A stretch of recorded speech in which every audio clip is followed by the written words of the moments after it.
Welcome, everyone. I see lots of people joining us. We are so excited to have this webinar today. We're going to give it a few minutes to allow people to join us. We know it's their lunch hour and it just started. And we know that you have other things to attend to, so we want to be prompt. I want to thank Christine Langfield for being here from Amherst Chamber of Commerce. She is going to present some of this information regarding on-the-job training initiatives that she is very excited about. It is a labor for many years, getting all of the funds available and in process, and being able to offer this opportunity to the community and to support the workforce throughout the 8 counties of Western New York. And getting more information to our employers as well as the other employers in the community is at the core of what Child and Family Services Employee Assistance does. And we are excited to offer this and to bring this information to you. A few housekeeping rules, so to speak. We do have a chat and someone's already joined. Love it. Would ask everybody if they'd like to join in on the conversation, identify who they are, where they're from. We'd love to see how many companies are represented today that are interested in a topic of training and training grants for their employees.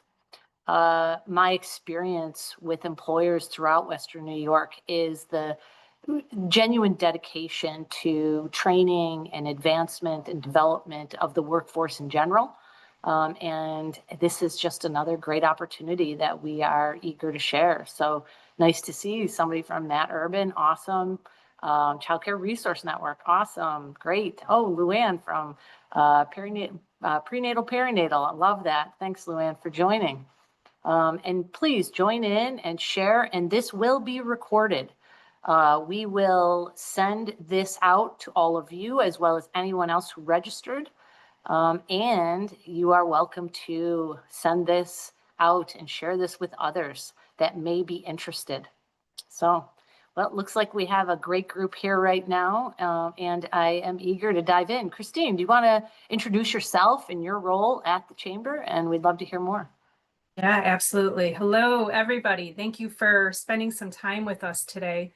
My name is Christine Langenfeld. I am COO of the Amherst Chamber of Commerce. We have an entire team at the Amherst Chamber of Commerce that is here to support this grant initiative on behalf of New York State and the Department of Labor, where the funding is coming from. And it has been some time for us to get it ready, but it is now available, and I'm happy to walk through it today. That's awesome. That's awesome. And I appreciate your time too, and sharing this information and making sure everybody knows, because there are some nuances to the qualifications and things like that. So today we're hoping to kind of go over what it is and review how to apply for something like this, and what are the key elements that you're looking for within an application. So everyone here will certainly have a leg up with all the information. So let's start and let's dive in. Let's talk about what is this initiative? What is this on-the-job training grant that we're talking about? Yeah, so the on-the-job training grant supports the 8 counties of Western New York. It's intended to support businesses with on-the-job training, wage subsidy, skills upgrading, skills retraining. We know that when a company invests in its employees through training, that allows them to elevate their skill set, and it provides the employer with the resources to elevate their performance in their industry. And if we can ensure a pathway to assist in that effort, that makes our entire workforce of Western New York more vibrant. Absolutely. Absolutely. And we are here to make a difference today as well as tomorrow. And it really is future forward. And we appreciate that. Could you tell us a little bit about the eligibility requirements? Absolutely. So what is really nice about this grant is that we're offering it to for-profit businesses and nonprofit businesses. Typically, nonprofit businesses are left out of something like this, but our goal is to upskill and retain employees. So as long as you have 2 or more employees, you may be eligible. You have to be in the 8 counties of Western New York: Allegheny, Cattaraugus, Chautauqua, Erie, Genesee, Niagara, Orleans, or Wyoming County. You have to have at least 2 or more employees. This is not intended for sole proprietors, unfortunately, because it is about retaining the workforce. And they have to be in business for at least 1 year. The employees must be 18 years old, and they have to work full time. Full time, though, is 32 hours or more. It does not have to be 40 hours. And they have to be on the New York State 45, meaning they have to be on the payroll. It is not eligible for 1099 employees. Got it. Great. Thanks so much, Christine. I really Mhm. appreciate that. Could you clarify who would be doing the application? Is it employees that are seeking training, employers that are seeking training for a group? I know you answered that, but could you just expand on that a bit? Absolutely, absolutely. So this is intended for employers to apply for their employees. I'll give a sample. We had a business that came in, and they came in with 4 different training plans for all different departments of their business. And each of them was appropriate for the training in their area. And I do want to point out real quick, it is not eligible for New York State mandated trainings, meaning sexual harassment prevention training, that's not qualified. Or if you're licensed for whether it's real estate or insurance or whatever else it might be, and it's your continuing education, that is not eligible. But it's going to be based on the training plan, which we'll get into. Yeah, yeah. It sounds really targeted to upskilling and development of workforce and those needs that you see in the community. So could you talk a little bit about how this is paid out? What would be the expectations of the employer if they did apply for a grant like this? Yeah, for sure. This is a reimbursement grant. So the goal is to have the employer come in with their application. We'll review the application along with their training plan or plans, and we'll give an approval. Or we'll push back because it didn't have appropriate information to get us to the step of approval. And then we give the approval, the employer then goes and they do the training. Sometimes that can take weeks or months, and we understand that, and that is okay.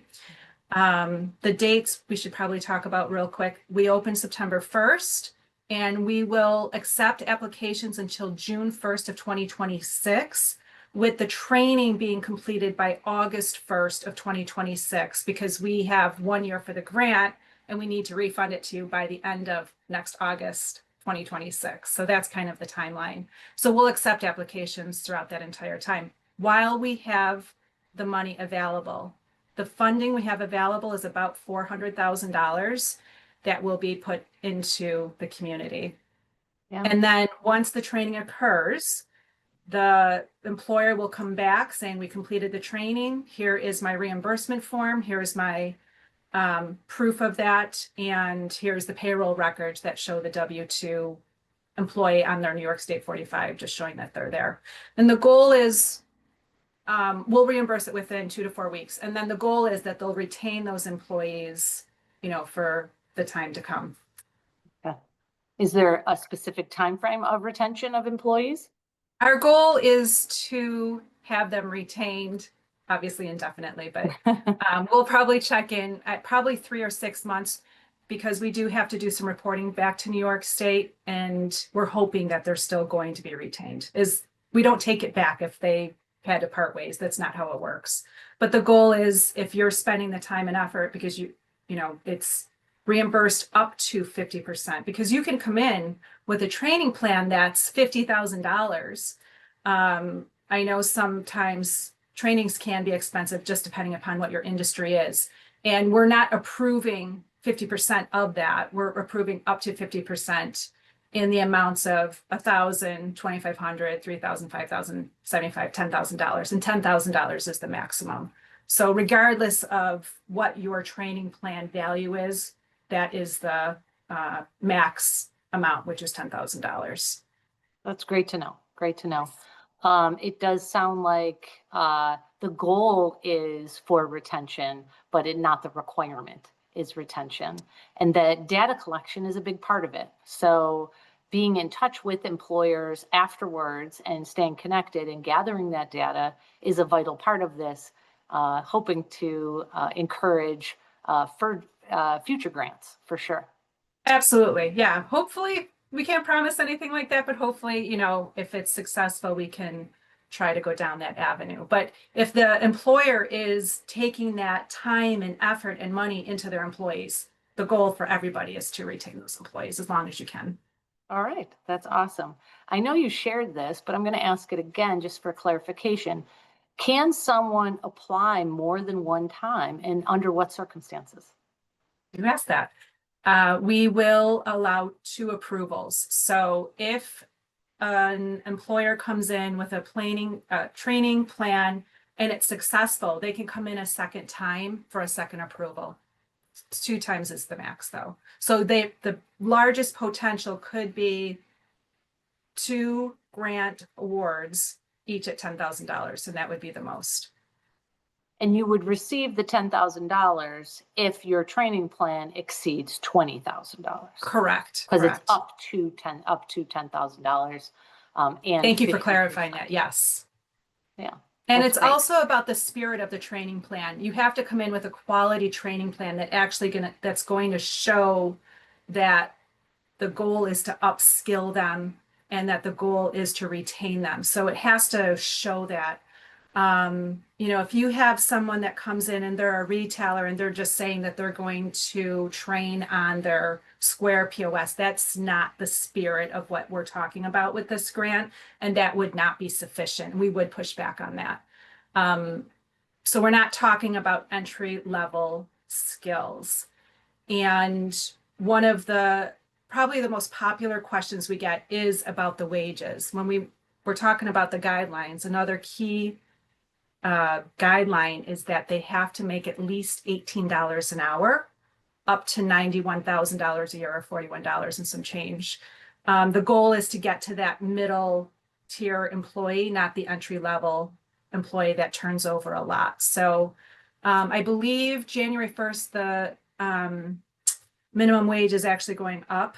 So we started at the $18 an hour to accommodate that, because we know we're late into 2025 and a lot of this is going to come in later this year into 2026.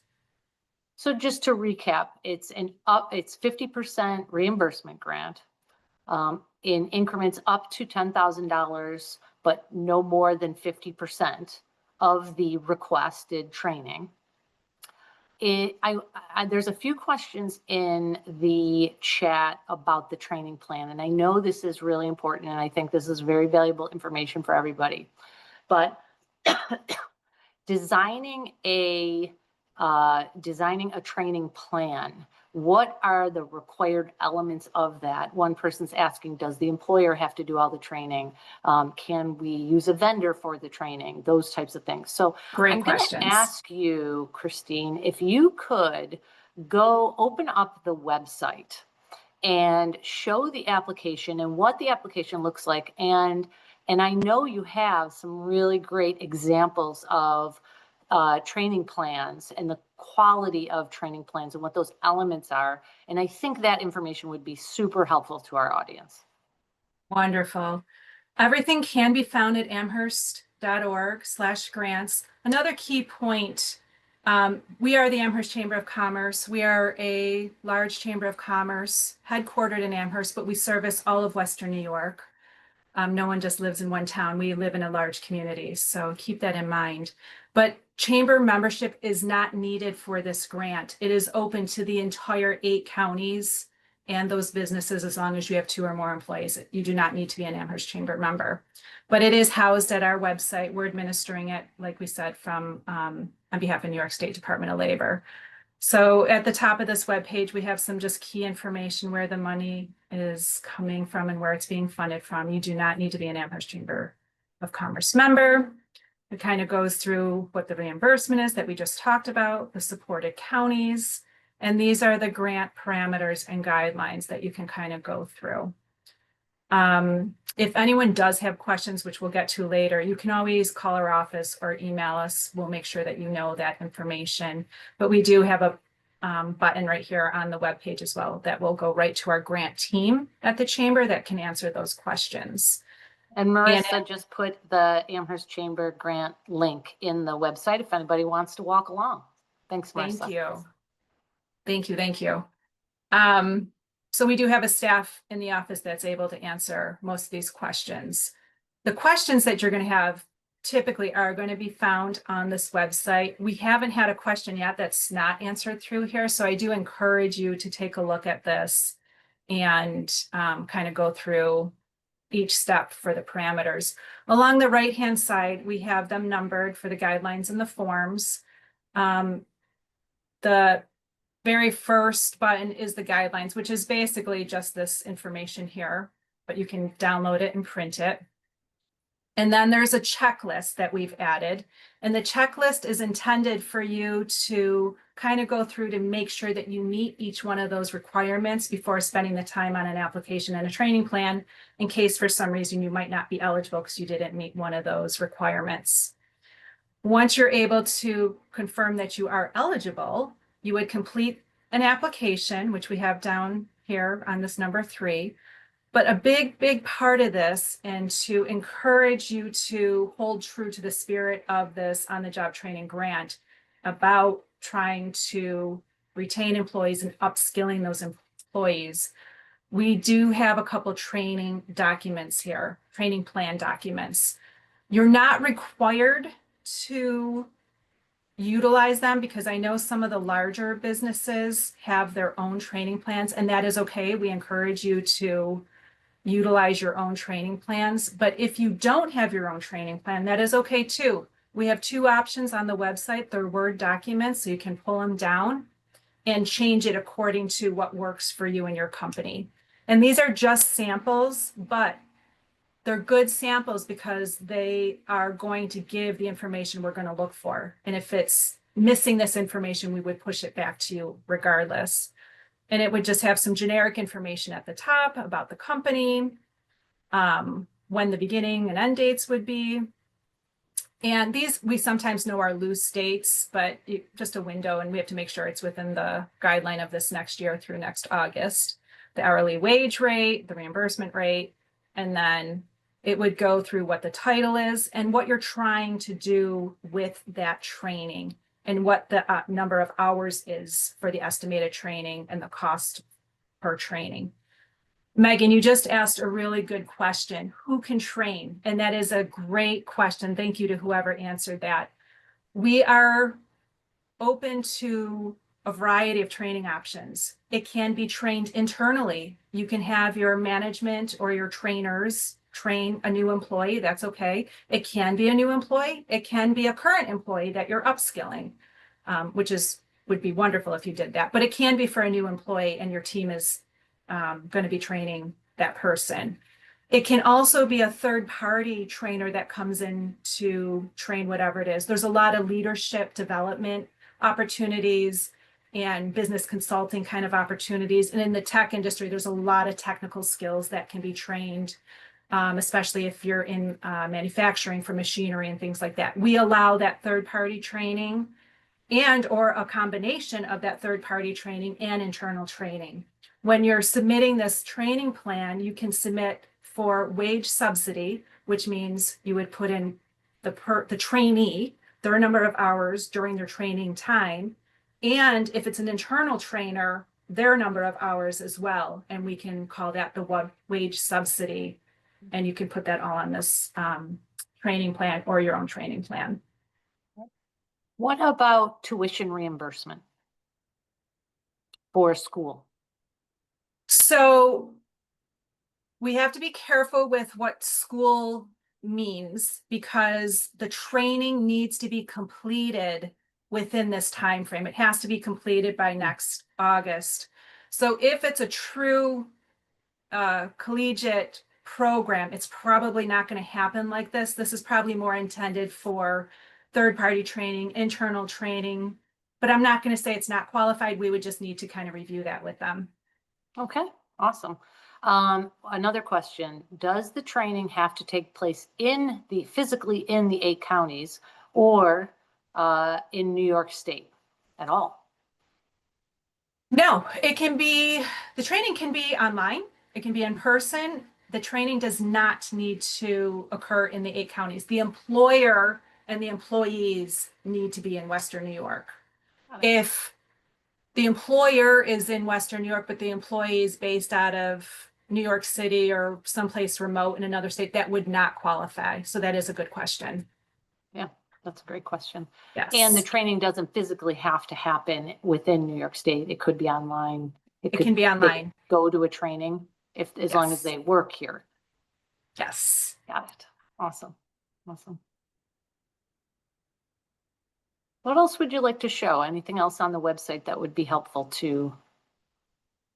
I would say if there is great interest, we encourage you to apply. The goal is to get the funding out into the community, and we want to give it all out. So, but at the same time, try to do it soon, because once the funding is approved and authorized, we have to sit back and wait for those trainings to occur. So don't wait. Get your applications in. Get your plans in order now. It's great to see the example plans, which help kind of identify the elements.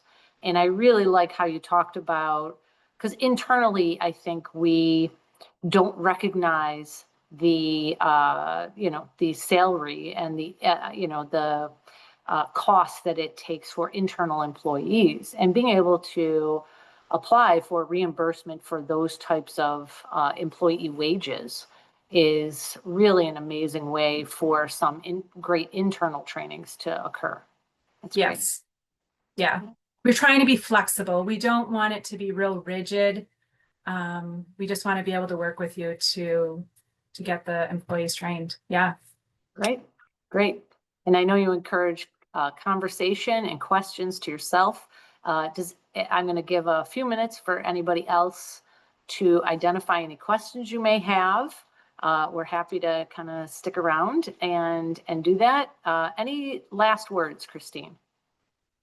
Also on the webpage, we have been working with the different municipalities of Western New York in those 8 counties, and very much so with BOCES. BOCES has workforce development programs, as does all the colleges and universities. And we have a lot of wonderful educational opportunities in Western New York through those different organizations. So we have a button to go to learn about what's available there. When people think of University at Buffalo or Buff State University or whatever the university is or the college, all of those schools do have certificate programs. They do have continuing education programs. It's not always just a bachelor's degree or a master's degree. They have additional opportunities. And if anyone needs a connection to that, we can also help with that. We work with all of those different institutions, and we can create an introduction so that they can learn more. And then BOCES is welcoming any opportunity to work with any business in Western New York. That's amazing. We do have a few questions. Would enhanced software training be applicable? So it depends on the spirit of what your organization does. If we're talking Microsoft Word and Excel and it's entry level, no, because in a business environment, that's really expected. But at the same time, if they're working with a team of employees where they can show that it will upskill them and retain them, we would take a look at it. So I'm not going to say no. It really depends about the whole training plan as a whole and what that business is going to do with it. And it also sounds like it's about what the goal is. You know, Mhm. how, you know, what is the intent and the purpose of this particular training? Not just to get the capacity to do the job, but also to encourage development and upward mobility, sounds like. Right, right. And a segue from that point too is that if you have a couple employees or a employee that is making, let's say, $17.50 and they're not making that $18, but if you upskill them, you can take them to $18, submit those because what we're going to reimburse on is what is paid on later after the training. So if you take them up to 18, that's still worthy of a submission for us to have a conversation and talk about it, and it could be approved. No Yeah, promises, but likely no could be approved. promises, no promises. Could you still apply for the grant if training has already started, but there is more to do? The training is a professional development training, kind of next gen leader training. Possibly. Possibly. It Okay. possibly The we next would step. make it's a next step is to review that training program, or training plan, I should say. If it started after September 1st, we can definitely look at it. If it started before September 1st, it falls into a gray area and we would need to have a conversation. Let's chat. All right. Somebody else, we've been looking at running a mental health training program, but have been stalled due to funding. This may allow us to get off the ground. There you go. Would you consider train the trainer roles? Likely. Submitted. Let's take a look. All right. Okay. And then the one last question, I know the answer, but I'm gonna let you answer it. Who fills out the application? Employee or employer? Employer. Typically, the HR or leadership is completing this because they are the ones that have the payroll reports and would be the person that we would be communicating with for reimbursement. So we need to talk to leadership. We need to talk to accounting. We need to talk to HR. And if it's a Okay. small organization, obviously, you know, a manager in that role probably is all of those different roles. So, but it really should be, Sometimes. it should be leadership that should be doing it. Awesome. All right. Can you still be eligible for the grant if you were learning filmmaking while working on a project? I'm not sure I understand that. What about you, Christine? Do you understand? Um, if you're trying to understand filmmaking, I guess if it's a business and that business's industry is filmmaking and you have employees that you're upskilling, then yes. It's a little vague. We would need to talk more Yeah, so I can understand absolutely. the parameters around that. Correct. Correct. Well, that's awesome. It sounds we have given a lot of information. I really appreciate everyone's time. I really encourage you to talk with Christine, talk to the Amherst Chamber. Remember, you do not need to be a an Amherst Chamber member to apply for this. You do need to be a Western New York employer who wants to provide opportunities and development for their staff. And they are open to hear your ideas and see what kind of training plans you have out there. And let's get this money used. And please share this with your friends and your Yes. neighbors. We, like I mentioned, we do want to get the funding out. We want to use it. We don't want to give it back to New York State. So please share, please amplify it. We did reserve almost the majority of the money for the grants instead of marketing. So we're hoping that as we partner with people like Child and Family Services EAP program, Megan, thank you so much for this opportunity. We really are relying on that collaboration and those stakeholders in the community to amplify it. So please share, please share. I did see there was a question. This recording will be put on the website. We'll put it on the Amherst Chamber YouTube with a button on the Amherst Grants webpage. So it will be available if you needed to take a look at it again, for sure. Absolutely. And it'll be on our website too. And we will email it to everybody who is here today and everyone who registered. We will also share it with all the employers that are partners with us and members of Child and Family Services EAP program. This was amazing. Thank you so much. Thanks, Christine. We appreciate your time and a time for everybody. Everybody seems to really appreciate it. Thanks so much. Take care, Christine. Thank you, everyone. Have a good day. Bye-bye. Bye.